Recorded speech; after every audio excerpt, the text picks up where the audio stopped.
করো? কথা বলি। কার সাথে? একটা মেয়ের সাথে। কে সেই মেয়ে? তোমাকে বলবো কেন? বলতে বলছি তাই বলবা। বলো কে সেই মেয়ে? তুমি ছাড়া আর কে আছে আমার, বলো? তাহলে এত পেঁচাইলে কেন?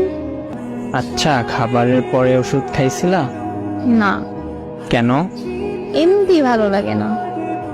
আচ্ছা, বাই, ভালো থেকো। ওই ওই ওই ওই A few moments later. আসসালামু আলাইকুম স্যার। ওয়ালাইকুম আসসালাম। ওষুধ খেয়ে এসেছি কিন্তু।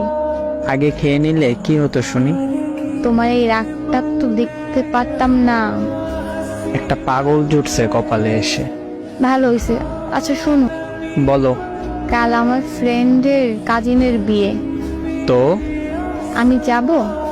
না। কেন? যাওয়াটা বেশি দরকার? তোমার থেকে বেশি না? তাহলে আর কি, যাওয়ার দরকার নাই। বিয়ে বাড়িতে অনেক মানুষ আসবে, অনেক রকম ফাইজলামো করবে, আর আমি থাকবো না তো এইখানে, তাই একটু বেশি চিন্তা হবে। আচ্ছা হইছে, এত ভাবতে হবে না। যাব না আমি। কাল দেখা করব তোমার সাথে, বিষ্কায় ঘুরবো অনেক। রাজি আছো? জি, আছি। তো কাল দেখা হচ্ছে। জি স্যার।